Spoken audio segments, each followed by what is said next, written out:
আমি একদম question related রাখছি। আমার প্রথম কোয়েশ্চেন হচ্ছে ডেঙ্গু। ডেঙ্গুতে বলছে কি 26 বছরের একটা female sudden gum bleeding, purpuric rash over the trunk and history of fever for 3 days। What is the management? তাহলে র্যাশ এবং র্যাশের সাথে যদি ব্লিডিং হয় তার সঙ্গে জ্বর র্যাশ তাহলে হচ্ছে ডেঙ্গু হেমারেজিক ফিভার। ওকে, ডিফারেন্সিয়াল ডায়াগনোসিস কি? এপ্লাস্টিক অ্যানিমিয়া, AML, SLE। কমপ্লিকেশনের স্টেজ কি? ডেঙ্গু হেমারেজিক ফিভারের কমপ্লিকেশন এবং স্টেজেস যদি আমি দেখি তাহলে ফিভার থাকবে 7 দিন। হেমারেজিক মানে ব্লিডিং হবে, কোত্থেকে হবে? গাম দিয়ে হবে। আমি কী করবো? টর্নিকোয়েস্ট টেস্ট করব। তারপরে ব্লিডিংয়ের জন্য কী হবে? ব্রুজেস তৈরি হবে, পেটে কী হবে? কালো হাগা হবে। প্লেটলেট কম, 1 লাখের কম, সেই সৌরভ গাঙ্গুলিতে সবার কমে যাচ্ছিলো, তো থ্রম্বোসাইটোপেনিয়া দেখতে পাবো। প্লাজমা লিক করবে, দিয়ে জল জমবে, আলটিমেটলি হবে কি? Ascites. Pleural effusion, oedema, coma. Pleural effusion, oedema অর্থাৎ পা ফুলবে। এবার ডেঙ্গু শক সিনড্রোম যদি আমি দেখি, এখানে কী হচ্ছে? এখানে পাতিকতার নামই আছে শক, তো এখানে শক হবে। শকের জন্য কী হবে? বিপি ড্রপ হচ্ছে, তার জন্য র্যাপিড শ্বাস নিচ্ছে, র্যাপিড পালস পাওয়া যাচ্ছে, হাত পা ঠান্ডা হয়ে যাচ্ছে, কনফিউশন হচ্ছে, রেটিনার মধ্যে হেমারেজ হয়ে যাচ্ছে, সিস্টোলিক ব্লাড প্রেশার 90 থেকে কম বড়োদের, অ্যাডাল্টদের, আর বাচ্চাদের 80 থেকে কম হয়ে গেলে তখন আমি ওটাকে বলবো কি? শক। ওকে, ডেঙ্গু শক সিনড্রোম। তাহলে এবার আমার এখানে দুটো ক্ষেত্রে আমার ম্যানেজমেন্টটা কী হবে? প্রথমে আমি কী করবো? ইনভেস্টিগেশন কি?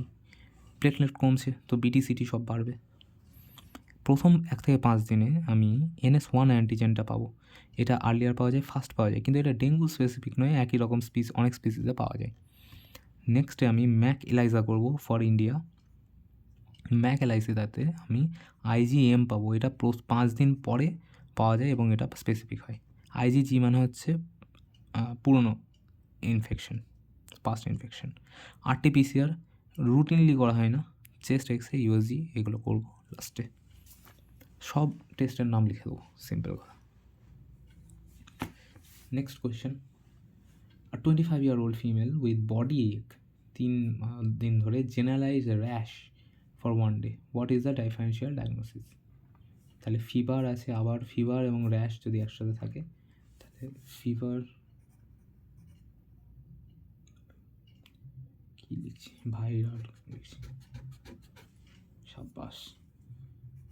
ফিভার র্যাশ যদি থাকে তাহলে আমি ধরেই নেবো এটা ডেঙ্গু হচ্ছে আমার মোস্টলি।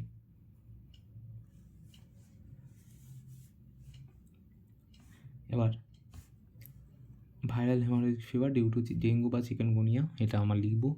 এখানে কী কী হতে পারে? Viral exanthematous fever, chicken pox, coxsackie virus, typhus fever হতে পারে, এন্টেরিক ফিভার হতে পারে, মেনিঙ্গোকক্কাল মেনিনজাইটিস হতে পারে, ডেঙ্গু হেমারেজিক ফিভার হতে পারে। এগুলো হচ্ছে ডেঙ্গু হেমারেজিক ফিভার। তোর ম্যানেজমেন্ট কি? ডেঙ্গু হেমারেজিক ফিভারে 1 এবং 2 যেটা আছে সেখানে আমি প্রথমে নর্মাল স্যালাইন দেবো 7 ml/kg/hour, অর্থাৎ বাচ্চাটার ওজন যদি 10 কেজি হয় তাহলে 70 ml দেবো 1 ঘন্টায়, বা 6 কেজি 60 কেজি হয় তাহলে 6-7 42। যাই হোক, ভালো। অ্যাসেস দ্য ভাইরাস 1 ঘন্টা পর, যদি ইমপ্রুভমেন্ট করে তাহলে আমি রিঙ্গাল্যাক্টেড 10 ml/kg/hour দেবো। অ্যাসেস করবো 2 সেকেন্ড আওয়ারে, 1 ঘন্টা তাতে 1 ঘন্টা পরে। যদি ইমপ্রুভমেন্ট না হয় তাহলে 15 দেবো, আবার 1 ঘন্টা পর চেক করবো, যদি না হয় তাহলে আমি লাস্টে কোলয়েড দেবো। ওকে, ইমপ্রুভ যখনই করবে তখন রিঙ্গাল্যাক্টেডকে আমি 5 কমবো, সেখান থেকে 3 করবো, সেখান থেকে আমি IV-তে নিয়ে চলে আসবো, তারপরে আমি ডিসচার্জ করে দেবো 24 ঘন্টা 2 দিন পর। এবার এখানে যেটা ORSকে ইনিশিয়ালি দেওয়া হতো, পরে এই জ্বরের জন্য কখনোই NSAID দেওয়া যাবে না, এখানে প্যারাসিটামলই মাত্র দেওয়া যাবে। এক্সপ্লেন ওয়াই এটা লেখা আছে যে অ্যাসপিরিন NSAID কেন দেওয়া হয় না, তো NSAID GI ব্লিডিং করায়, নজিয়া ভমিটিং করায়, অ্যাসপিরিন কক্স ইনহিবিটর প্লেটলেট কমায়, অলরেডি ডেঙ্গুতে প্লেটলেট কম আছে, তাহলে কী হবে? থ্রম্বোসাইটোপেনিয়া হবে এবং ব্লিডিং মানে হেমারেজ হয়ে যাবে। ওকে, তারপরে অ্যাসপিরিন বাচ্চাদের মধ্যে সিনড্রোম করে। রে সিনড্রোম মানে হচ্ছে সেরিব্রাল ইডিমা, মাথা ফুলবে, লিভার ফেল করবে, এটা করে।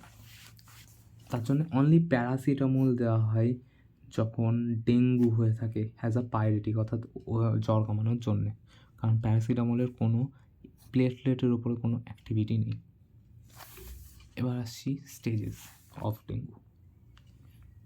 এটা হলো dengue haemorrhagic fever, dengue shock syndrome, ওটারই নেক্সট স্টেপ। তো স্টেজেস কি, তিনটে জিনিস হতে পারে: severe, acute, severe, recovery. Most of the cases হয় প্রথমেই অ্যাকিউটটাকে নেয়, তারপর রিকভারিতে চলে যায়। কিছু কিছু ক্ষেত্রে অ্যাকিউট থেকে সিভিয়ার হয়। সিভিয়ার হলে কী হবে? ব্লিড, অ্যাসাইটিস, ইডিমা, এগুলো পাবো।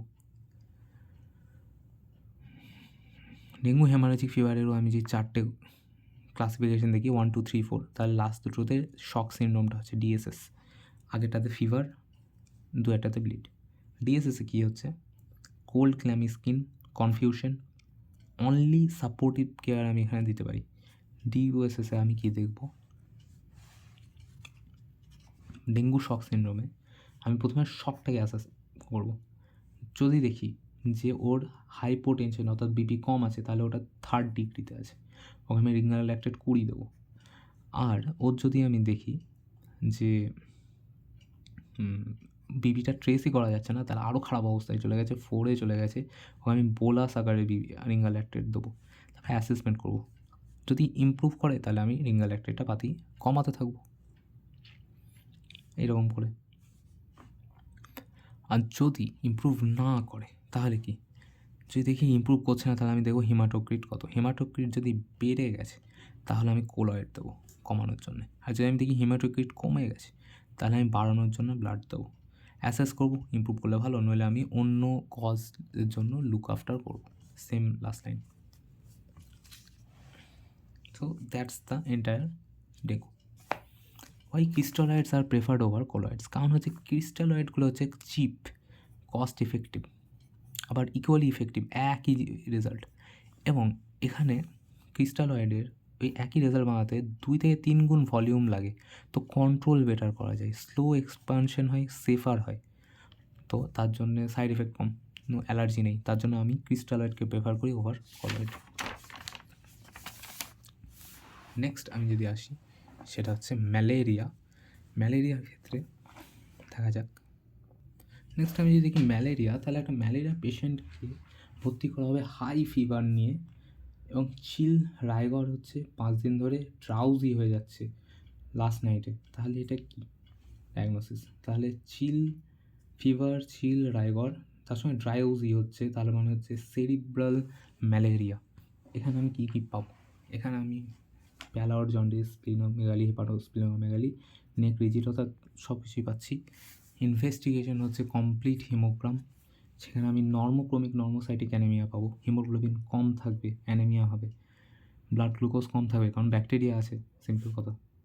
প্যারাসাইট আছে, এটা হচ্ছে প্যারাসাইটের জন্য।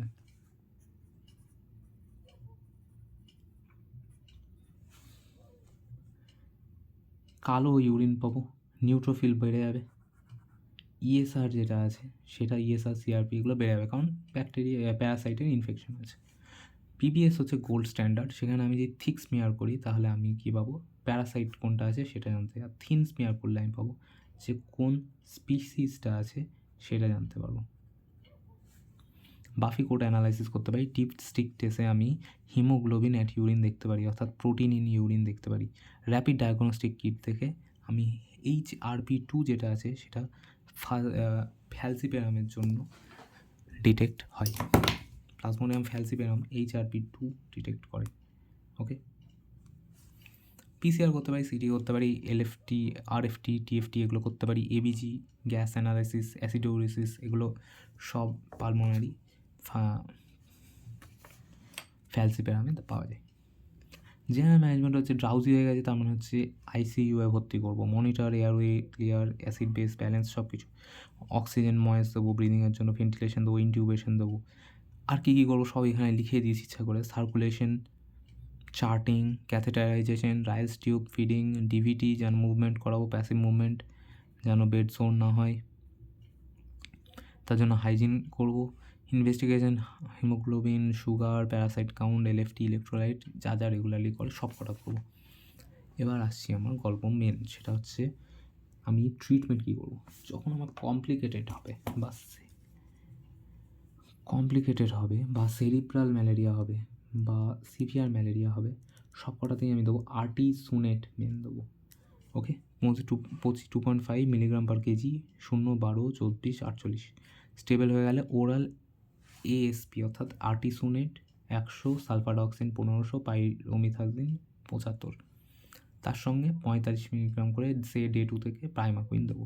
প্রাইমাকুইন কী মারে, প্রি, পোস্ট এবং গ্যামেটোসাইট 3টে। এবার এই ড্রাগ যেটা আছে সেটা একটা ফিক্সড ডোজ কম্বিনেশন আছে আমার ন্যাশনাল ম্যালেরিয়া ড্রাগ পলিসি থেকে। ওটার কালার কোডিং হচ্ছে ড্রাগের হচ্ছে এরকম 1, 4, 8, 14, 15, 15 থেকে সব হোয়াইট। এই specific colour coded packs with correct dose. ঠিক আছে, এবার ট্রিট করবো অ্যাসোসিয়েট প্রবলেমস কী কী আছে। একটা আছে হিমোগ্লোবিন কম, তাহলে অ্যানিমিয়ার জন্য আমি ব্লাড দেবো। গ্লুকোজ কম, তার জন্য আইভি ডেক্সট্রোজ দেবো। সিজারে হচ্ছে তার জন্য আমি ফিনোবারবিটন দেবো। সিভিয়ার হিমোগ্লোবিন কম, তার মানে ওই তো ব্লাড দেবো। শক হচ্ছে ফ্লুইড রিসাসিফিকেশন করবো। অ্যাসিডিউরিস হচ্ছে যে সোডিয়াম বাইকার্বনেট দেবো। ডায়ালিসিস হচ্ছে তার জন্য কিডনি ফেলিয়ারের জন্য ডায়ালিসিস। ওকে, এখানেই আমার যেটা অ্যান্সার আমি লিখতে পারি এক্সট্রা, যে প্রিভেনশন আমাকে করতে হবে। তো প্রিভেনশনের জন্য আমি কী দেবো, প্রোফাইল্যাক্সিস, মেফ্লোকুইন, ডক্সিসাইক্লিন, এগুলো। ভেক্টর আটকানোর জন্য আমার কী ছিল, ইনসেকটিসাইড ট্রিটেড বেড নেটস, কী ছিল, পাইরিথ্রয়েড। রেসিডুয়াল স্প্রে আর বাইরে স্প্রে, বাড়ির ভেতরে একটা স্প্রে হবে আর বাইরে একটা স্প্রে হবে।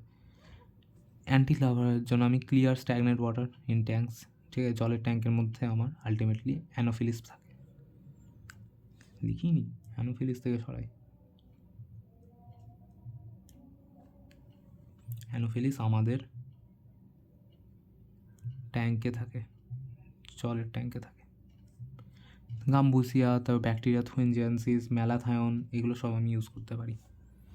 গোল হচ্ছে আমার 2030-এর মধ্যে ম্যালেরিয়াকে ইরাডিকেট করা। তার জন্য অ্যানুয়াল প্যারাসাইট ইনডেক্স যেটা আছে আর অ্যানুয়াল ব্লাড এক্সামিনেশন রিপোর্ট যেটা আছে সেগুলো করা হয়। স্ট্র্যাটেজি হচ্ছে আর্লি ডায়াগনোসিস করবো এবং সব কেসগুলোকে ভালো করে আমি ট্রিট করব। এখানে আমার 3টে জোন হয়। একটা হচ্ছে AP0 অর্থাৎ জম্মু কাশ্মীর, এই হিমালয়ের বর্ডারটা, এখানে আমার ম্যালেরিয়া পাওয়া যায় না। AP0 category 0। তো এখানে আমার কোনো রকম রিএস্টাবলিশ যেন না হয়ে যায় পট করে, সেটার জন্য আমাকে চেষ্টা করতে হবে। একটা হচ্ছে খুবই খারাপ বিহার, মধ্যপ্রদেশ আর এইদিকে নর্থ ইস্ট, সেখানে ক্যাটাগরি 3 API মোর দ্যান 1 হয়ে গেছে এবং ক্যাটাগরি 3 অর্থাৎ খুব খারাপ অবস্থায়, এখানে আমাকে ইন্টেন্সিফাইড ওষুধ দিতে হবে। আর বাকি গোটা দেশ হচ্ছে ক্যাটাগরি 2। কয়েকটা জেলা এখানে F/1 থেকে বেশি আর কয়েকটা লেস দ্যান 1। আমাদের ওয়েস্ট বেঙ্গল হচ্ছে ক্যাটাগরি 2 A <1। এটা এবার আমি যদি বলি মেন জায়গা, সেটা হচ্ছে কখন আমি সিভিয়ার কম্পেনসেটেড বা সেরিব্রাল বলবো কখন। একটা হচ্ছে সিভিয়ার তখনই বলা হবে যখন কনসাসনেস নেই, যখন সিজার হচ্ছে, যখন 7 হিমোগ্লোবিন হয়ে গেছে, শক চলে এসছে, ঠিক আছে, তাহলে সিজার 7 শক, গ্লুকোজ কম, কিডনি খারাপ, তখন। আইভি যেটা আছে আর্টিসোনেট, ওর বদলে আমি দিতে পারি যদি অ্যাভেলেবেল না থাকে আইভি কুইনিনটা, তারপরে স্টেবিলাইজ হয়ে গেলে আমি oral quinine, doxycycline, clindamycin for children এইটাতে শিফট করে যাবো। নেক্সট হচ্ছে ট্রিটমেন্ট অফ আনকমপ্লিকেটেড প্লাজমোডিয়াম ফ্যালসিপারাম বা অ্যান্টি ম্যালেরিয়াল ড্রাগ। এগুলো কী? 1 নম্বর হচ্ছে ক্লোরোকুইন হচ্ছে রেজিস্ট্যান্স হয়ে গেছে ইন প্লাজমোডিয়াম ফ্যালসিপারাম। এটা ইউজ করা হয় কোথায়, তাই ভাইভ্যাক্স আর ওভেলে। এখানে কী কী হতে পারে, অ্যামিবায়োসিস, SLE এখানেও ইউজ করে, বেশি ইনফরমেশান লেখা আছে। সাইড এফেক্ট নজিয়া, ভমিটিং, ইচিং, পেট ব্যথা। বাচ্চাদের ক্ষেত্রে ক্লোরোকুইন সিজার ঘটাতে পারে এবং অ্যারিথমিয়া হতে পারে। মায়েদের ক্ষেত্রে এটা টেরাটোজেনিক, তো খুবই dangerous. Chloroquine can never be given. বাচ্চাদের ক্ষেত্রে সিজার আর মায়েদের ক্ষেত্রে টেরাটোজেনিক, বাচ্চা ক্ষতির করে দেয়। ওকে, প্রলং ইউজ করলে কি আমি অন্ধ হয়ে যাব, আমি শুনতে পাবো না,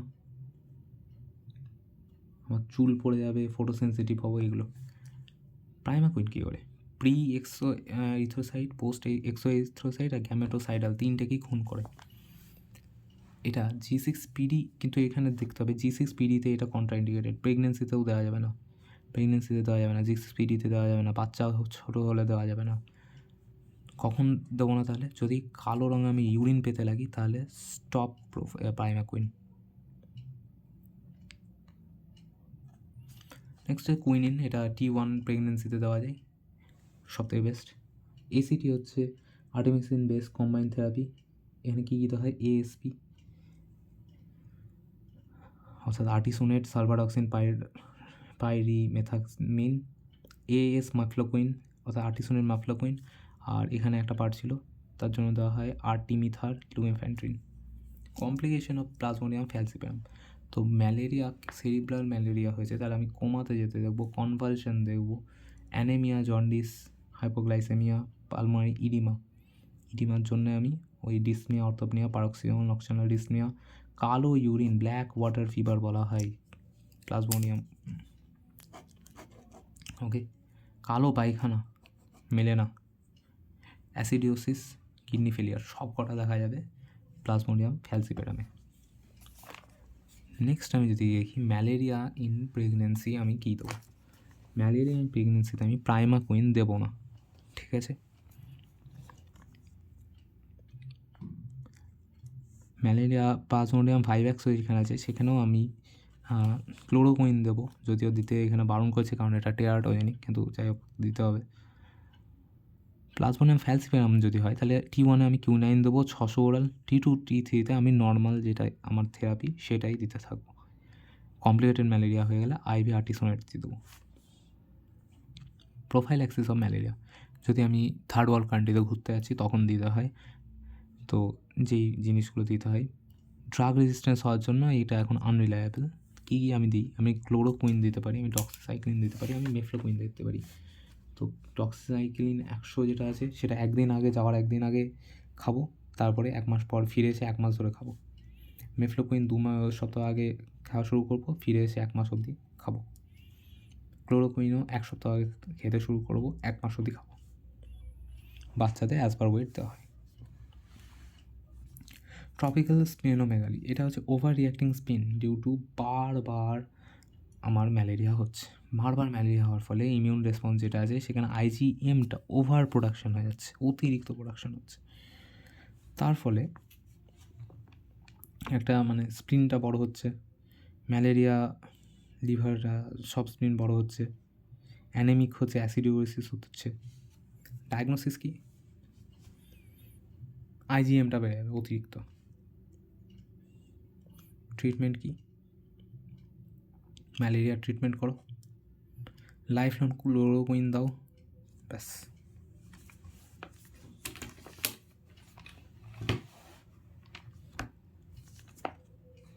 ট্রিটমেন্ট অফ প্লাজমোডিয়াম, যদি আমি দেখি 5X কী আছে, প্লাজমোডিয়াম 5X হচ্ছে CQ 3 দিন, PQ 14 দিন। এখন CQ যেহেতু রেজিস্ট্যান্ট হয়ে আছে সেখানে আমি কুইনিন আর ডক্সিসাইক্লিন প্লাস PQ দিতে পারি। PQটা মনিটর করতে হবে, আমার কালো ইউরিন আসছে কিনা, G6PD অ্যাসে করতে হবে, নজিয়া ভমিটিং এগুলো আসছে কিনা। ওকে, ব্যাস।